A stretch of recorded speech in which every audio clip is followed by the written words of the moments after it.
questions. So welcome, Teodor. Thank you. Okay, let's see if this thing works.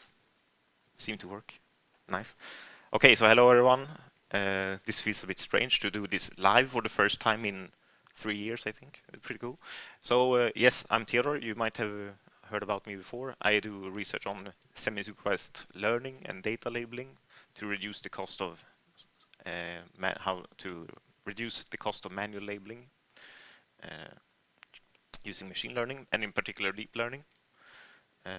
So as you might know, supervised learning is the most common supervised learning algorithm out there, but it requires labeled data, which is problematic because you usually have a lot of data, but sometimes a lot of it is not labeled. So, and as you might know, also the more data you have, the better.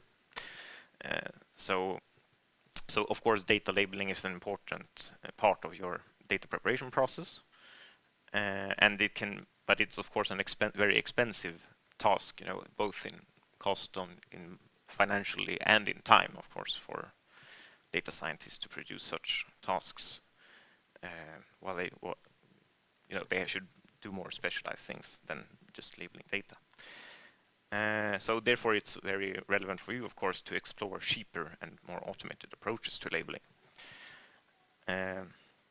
So first, what I did in my PhD is to examine semi-supervised learning algorithms and also active learning, but I give that up because it also includes a little bit of manual labeling. So semi-supervised learning basically strives to improve upon supervised learning, but by also incorporating unlabeled data into the training. So it completely removes manual labeling completely. And the theory behind these algorithms has been around for a very long time.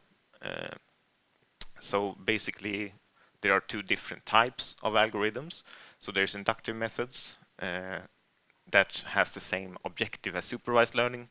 You have a training process where you train it on labeled and unlabeled data, and then you evaluate it to predict new incoming data.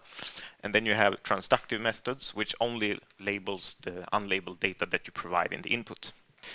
And so I have evaluated these transductive methods, and I found many algorithms that perform very well, like close to 100%. But I didn't really look into inductive methods that much, because the inductive methods are basically just supervised algorithm. The inductive semi-supervised learning algorithms are basically just supervised algorithms, but they also incorporate unlabeled data also. So you have unlike semi-supervised support vector machines and mixture models, and then there's some other types also. But basically, what they do is that they just add, like when you minimize the loss function, you just add a term for the unlabeled data too, and yeah. But there's several drawbacks here because it seems that it only works well on benchmark data, and I can tell that there's a lack of industrial use because you don't find that many papers on it. And it seems that if negative results are, if you get negative results and and semi-supervised learning doesn't help, then people tend not to want to publish the results. So there's not a lot of results out there that actually tells you don't use it because it will worsen the performance, right? But we should not give up yet, though, because in recent years, the rise of deep semi-supervised learning has arisen. So we incorporate unlabeled data into deep learning methods, and it's a lot better because it is much easier to incorporate unlabeled data into semi-supervised learning because you just change a few lines of code and you just basically change the loss function again just to. Okay, it's more to it with machine learning because it works a bit different, and it's more. They are much more varied in how they work, but deep learning is a bit more, how to say, like it's easier to understand, I think, how it works and make changes to the algorithm.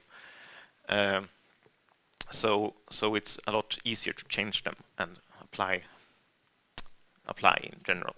So why is it so successful? Well, most of the deep semi-supervised learning algorithms that I've investigated at least are based on something called pseudo-labeling and consistency training. So pseudo-labeling is basically that you you predict classes for the unlabeled data, and you call them pseudo labels, and then you put some constraint on them. So you add, in this case, we optimize with respect to the labeled and unlabeled data, as I mentioned. So you update the loss function. So you add here supervised and then semi-supervised, and you use typically you use cross entropy. So you only take the labeled, unlabeled, the pseudo labels that are most confidently predicted. Because what we noticed was that previously I didn't incorporate this, and it turns out that it worsened the performance. So that wasn't good. So now I'm trying to incorporate that term also. And then we have consistent training.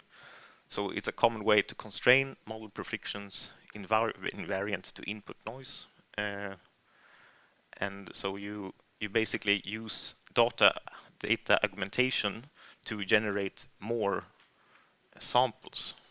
So you take unlabeled images, and then you make transformations to them, like you crop them randomly, or you rotate them and crop them, and you do random operations on them, and then you label them, and then you add them to the training data to get some kind of variation in the data, basically. And so we have some current studies that we are working on.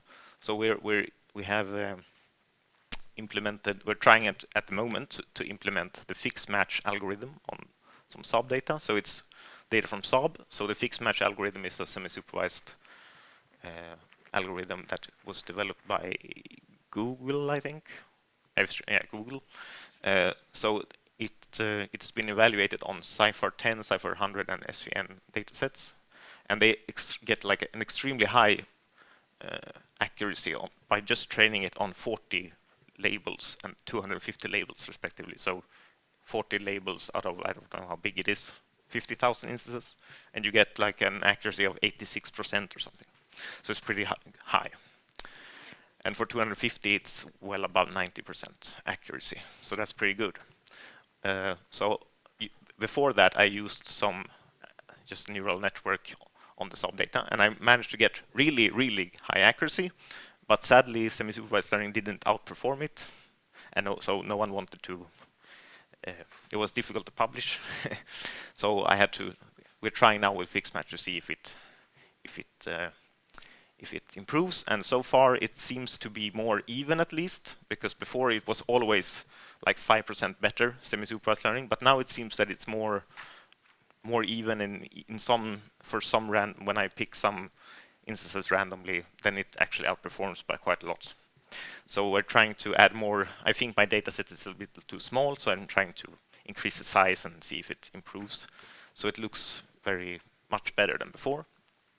So hopefully we can get something cool out of that.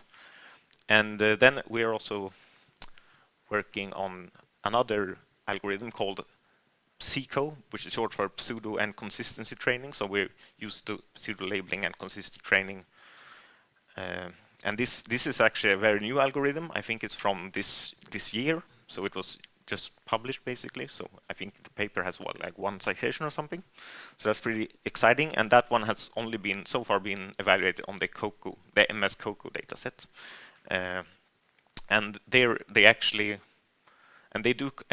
the problem with the fixed match also is that they don't compare it to supervised learning, so it can be a bit confusing, how have they actually gotten this good result, But the pseudo consistency algorithm has been compared to a supervised algorithm that they have provided. So, and there you can see that it outperforms supervised learning with about 5 to 10%. So that's pretty good. Procentenheter in Swedish, percental units, I guess, yeah. And we wish to apply this algorithm on some data that we are getting from Bosch on autonomous vehicles. So the first step is to apply it to the BDD 100K benchmark dataset. And then they're going to provide us with a similar dataset, and we'll try to see if it can increase the performance on autonomous vehicles. Yes. So I think that's about it. Any questions? First of all, a round of applause. Thank you, Teodor. Thank you. Are there any questions? I do realize that we have both of those companies mentioned on the slide in the room. So maybe, just maybe, there is a question or two. Or from someone else.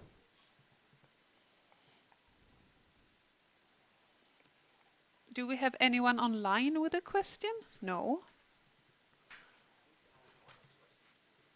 You can always ask them. Sounded like you wanted to ask a question. Yeah, but not today though. But basically, I mean, this project is running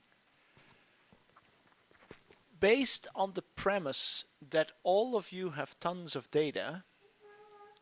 That data is not necessarily labeled, and we still want to make good use of that data. Yeah, so the idea is basically behind all this, label a small part of the data, leave a large part of the data unlabeled, and use these semi-supervised learning algorithms to actually get to outcomes that are better than if you would use a supervised learning algorithm with only the labeled data that you have available. Yeah, so I think that that's the basic premise. So you avoid the cost of labeling, but you still get better outcomes by using the unlabeled data. Does that use case resonate with you? Do you feel that there are places where you actually have benefit of that? Because we have two cases. We have Saab and Bosch, where we have some of this data, but I'm still looking for more evidence that this actually is something that you guys and guys in the gender neutral form give a flying hoot about, actually. So that's a question to the audience. Who wants to respond? Because Helena will run to you with a microphone in that case.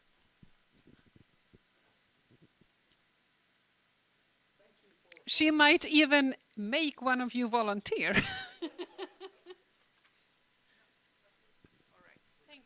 To be the ones not understanding that much, taking that. I think we do not understand too much of this. We take some of the techniques behind for granted and let the tech people just fix these things, and then we want to have these most excellent data understood in the best way wherever we are.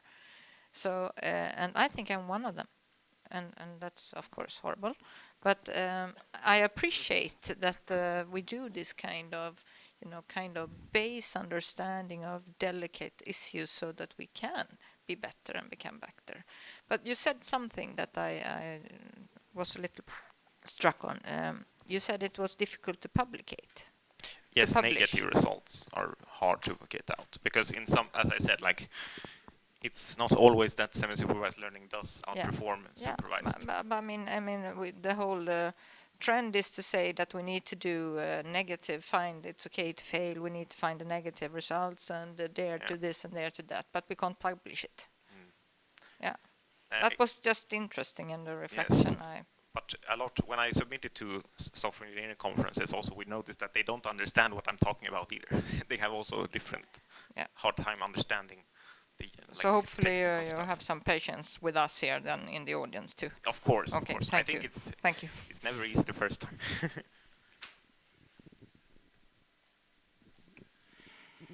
If no one else, then I think we thank Teodor. Up, David, of course. I would never forget you. Also from a novice perspective of this, but for me it's most easy to understand label data when it comes to pictures, and then navigational areas are always interesting. But do you see an opportunity to bridge the topic of contextualized usage? I don't recall which topic it was, but it was earlier on today when we want to have a data-driven approach to our functions and features and services, where if we raise it a level, a notch or two, we would also have the context when that function or service is used. Do you see an area of monitoring Big Brother type users in a way that is non-intrusive, where we could use this labeling? Complex question. Yes, I wasn't here earlier, so I don't know what you're talking about. But yes, as you say, like I was talking about images here because that is, according to research, the most widely used area of machine learning, pictures and stuff. But there are of course other areas too, like text data too, and numerical data, like all kinds of data, of course. But I think most of the algorithms are based on images, because that's image and video, because that's the most common use for it. But there are, of course, other areas we can use it too. Yes, of course. So yes. Thank you. And I think, David, that it could have been me saying that typically you can see if a feature is used or not, but you don't know what activated it or for what purpose. So I mean, those are then the typical metrics within data-driven development space.